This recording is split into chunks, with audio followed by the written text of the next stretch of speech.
দুটো ঈদ দিয়েছেন, একটি ঈদ উল আজহা আর একটি ঈদ উল ফিতর।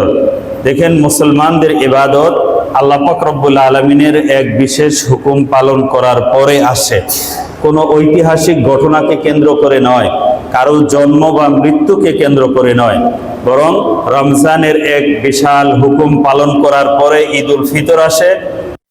হজের এক বড় হুকুম পালন করার শেষে ঈদ উল আজহা কুরবানির ঈদ আসে। আল্লাহ পাক রব্বুল আলামিন বলেছেন, ওয়ালিকুল্লি উম্মাতিন জাআলনা মানসাকা, প্রত্যেক জাতির জন্যই আমি কুরবানির বিধান করে দিয়েছি। ওয়ালিকুল্লি উম্মাতিন জাআলনা মানসাকা লিয়াযকুরু ইসমাল্লাহি আলা মা রাযাকাহুম মিন বাহিমাতিল আনআম, তারা যেন চতুষ্পদ জন্তুর উপর আল্লাহর নাম স্মরণ করে, আল্লাহর নাম স্মরণ করে যেন তারা জবাই করে। এই জবাই করাই এই সময়ে আজকের দিনের সবচেয়ে বড় ইবাদত। রাসূলুল্লাহ সাল্লাল্লাহু আলাইহি ওয়াসাল্লাম বলেন, মা আমিলা ইবনু আদম ইয়াওমান নাহর আহাব্বা ইলাল্লাহি মিন ইহরাকিদ দাম। কুরবানির এই 3 দিন, 10 জিলহজ, 11 জিলহজ, 12 জিলহজ, এই 3 দিন হলো কুরবানি। আব্দুল্লাহ ইবনে ওমর রাদিয়াল্লাহু তাআলা আনহু বলেন, কুরবানি হলো কুরবানির ইয়াউমুল আযহা ইয়াউমানি বা'দা ইয়াউমিল আযহা, ঈদুল আযহার পরে 10 জিলহজের পরে আরো 2 দিন, এই 3 দিন। এই কুরবানির দিনে যে আমরা কুরবানি পালন করি, এই কুরবানির দিনে কুরবানি করার চেয়ে, আল্লাহর নামে রক্ত প্রবাহিত করার চেয়ে শ্রেষ্ঠ ভালো কোনো আমল আল্লাহর কাছে।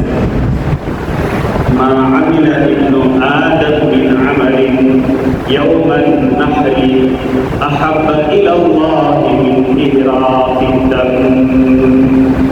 এই সময়ে আল্লাহর নামে জবাই করা, আল্লাহর নামে রক্ত প্রবাহিত করাই হলো সবচেয়ে শ্রেষ্ঠ আমল। ইহরাকিদ দাম ওয়া ইন্নাহু লায়াতি ইয়াওমাল কিয়ামাতি বিকুরুনিহা ওয়া আশআরিহা ওয়া আযলাফিহা।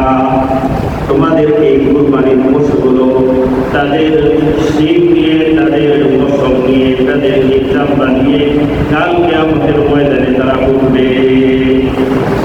এইজন্য হাদিসে আছে যে সাবিলু দাহায়াকুম ফাইন্নাহা আলা সিরাতি মাতায়া, সাবিলু দাহায়াকুম, তোমরা তোমাদের কুরবানির জন্তুকে হৃষ্টপুষ্ট করো, হৃষ্টপুষ্ট তরু তাজা কুরবানি দাও, কেননা ফাইন্নাহা আলা সিরাতি মাতায়াকুম, এগুলো তোমাদের সিরাতের বাহন হয়ে গেল। সুবহানাল্লাহ। ওয়া ইন্নাদ দামা লা ইয়াকাউ মিনাল্লাহি বিমাকানিন ক্বাবলা আন ইয়াকা বিল আরদ।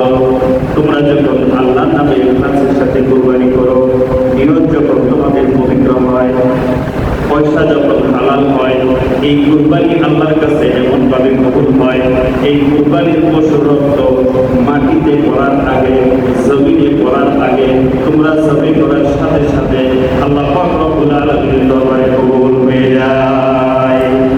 লা ইয়াকাউ মিনাল্লাহি বিমাকানিন ক্বাবলা আন ইয়াকা বিল আরদ ফাতিবু বিহা নাফসা। সুতরাং খুশি মনে কুরবানি করো। কুরবানি করার মধ্যে কোনো কার্পণ্য, মনের সংকোচ, এত টাকা ব্যয় হচ্ছে, কেন এত টাকা খরচ করতে হচ্ছে, এই চাপ মনে না করে মনের স্বতঃস্ফূর্ততা থেকে, খুশি থেকে, মনের ইচ্ছা থেকে তোমরা কুরবানি করো। ইসমাঈল আলাইহিস সালাম শরীর নির্দেশ হয়ে তিনি সেদিন বলেছিলেন, লা ইলাহা ইল্লাল্লাহু আল্লাহু আকবার, আল্লাহ ছাড়া কোনো ইলাহ নাই, তিনি শ্রেষ্ঠ, তিনি শ্রেষ্ঠ। তার শ্রেষ্ঠত্বই বড়, তিনি যা চান তাই করতে পারেন। ইব্রাহিম আলাইহিস সালাম যখন দেখলেন যে না, দুম্বা জমি হয়েছে, ছেলে জমি হয় নাই, ছেলে অক্ষত আছে, আল্লাহর পক্ষ থেকে দুম্বা পাঠিয়ে দেওয়া হয়েছে। অফাদাইনাহু বিযিকরিন আযীম। ইব্রাহিম আলাইহিস সালাম আল্লাহর শুকরিয়া আদায় করে বলেছেন, আল্লাহু আকবার ওয়া লিল্লাহিল হামদ। আল্লাহই শ্রেষ্ঠ, সমস্ত প্রশংসা আল্লাহ। এই যে বাক্যগুলো ফেরেশতারা বলেছেন, ইসমাঈল আলাইহিস সালাম বলেছেন, ইব্রাহিম আলাইহিস সালাম বলেছেন, এই বাক্যগুলো সমন্বিত করে তাকবীরে তাশরীফ হিসাবে আমাদের জন্য ওয়াজিব করে দেওয়া হয়েছে। প্রত্যেকটা স্মৃতিকে আল্লাহ পাক কিভাবে জাগ্রত রেখেছেন। এসেছেন। আমরা আজকে গতকাল ফজর থেকে শুরু করেছি। 5 দিন ফরজ নামাজের পরে উচ্চ স্বরে একবার পড়তে হবে এই তাকবীরের তাসবিহ। পুরুষরাও করবে, মহিলারাও করবে।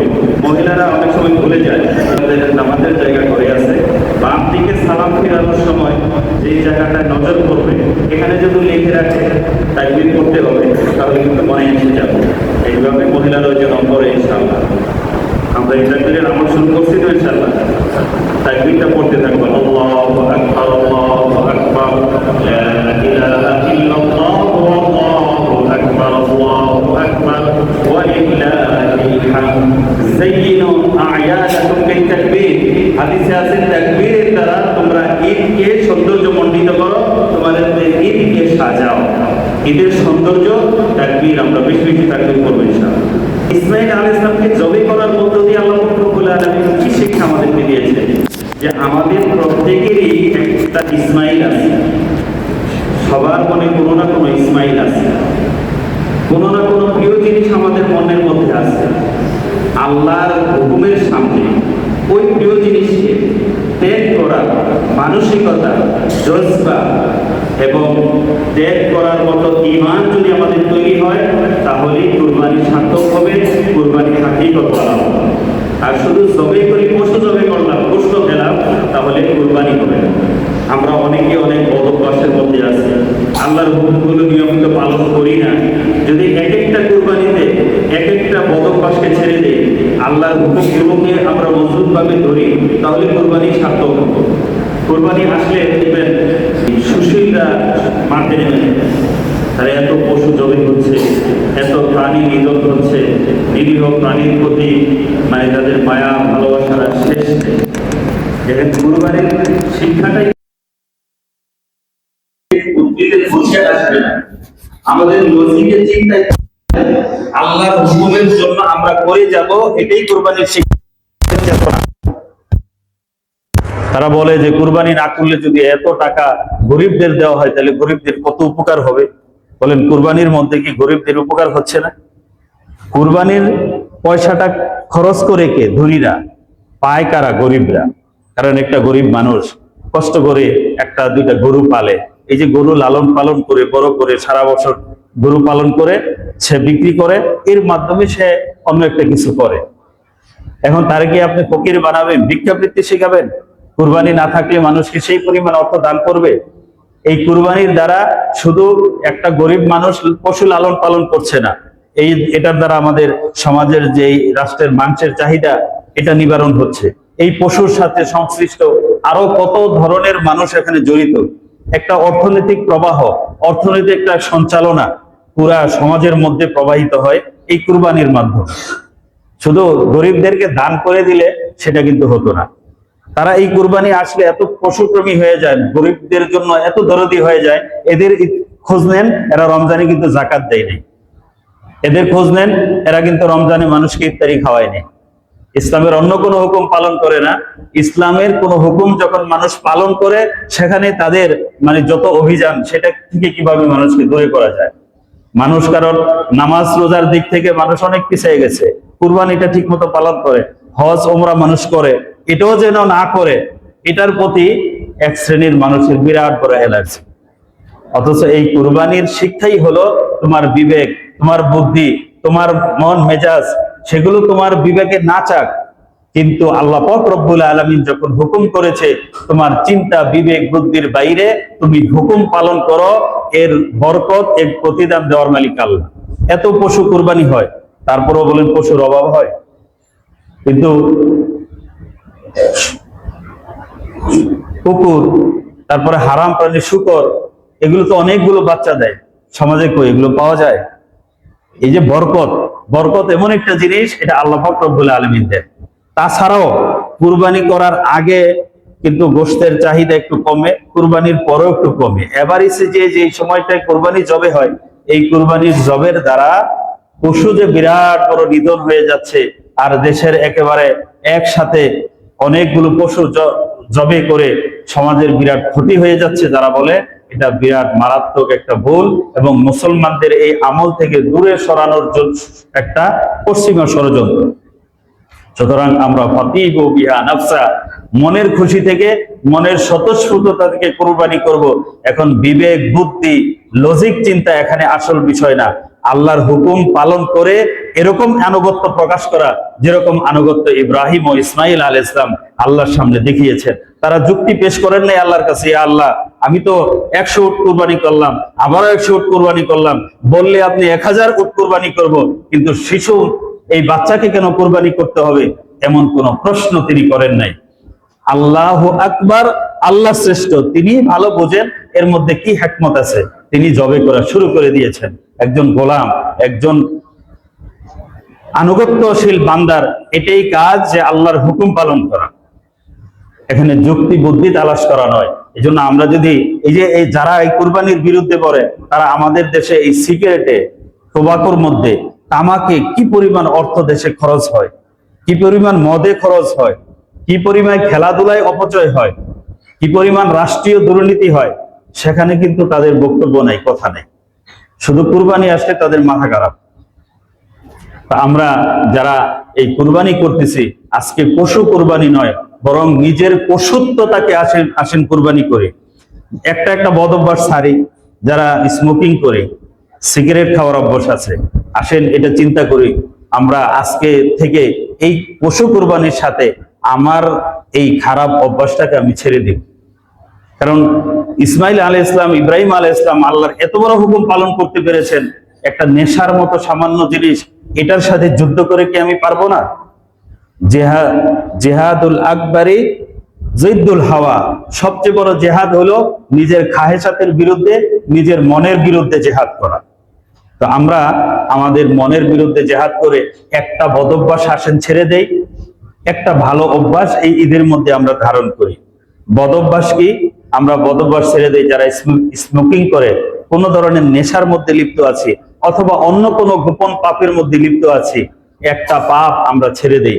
আমাদের পশুর কুরবানি করার মাধ্যমে আমাদের ভিতরের এই পশুত্বটাকে আমরা ছাড়ি।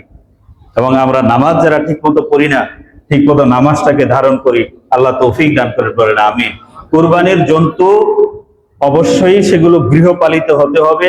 গৃহপালিত জন্তু ছাড়া কুরবানি হয় না। কুরবানির বয়সের একটা নিয়ম আছে। ওট 5 বছর, গরু 2 বছর, গরু মহিষ, ছাগল 1 বছর, এর কমে হলে কিন্তু কুরবানি হবে না। বাজারে এই ধরনের অনেক গরু ছাগল বিক্রি হয় যেগুলোর যথেষ্ট প্রয়োজনীয় বয়স হয় নাই। এই জন্য দাঁত দেখে বয়স নিশ্চিত হয়ে কুরবানি করতে হবে, সেটা আমরা অবশ্যই করব। এবং কুরবানি পশুর জবের ক্ষেত্রে পশুকে কষ্ট দিয়ে নয়। ওয়াইজা যাবাহতুম ফাআহসিনুয যিবহাতা, যখন তোমরা জবে করো, তোমরা জবে পশুকে ইহসানের সাথে, দয়ার সাথে জবে করো। এই জন্য পানি খাইয়ে পরিতৃপ্ত করে, কষ্ট যেন না হয়, ধারালো ছুরি দিয়ে জবে করতে বলা হয়েছে। কেমন ভাবে করব? ওই যে ভিতরে আবার পার দেয়, পার দিয়ে যেন কষ্ট না দেওয়া হয়। আস্তে করে যখন রক্ত প্রবাহিত হবে, এমনি প্রাণীটা মারা যাবে। মারা যাওয়ার পরে ছুলতে হবে।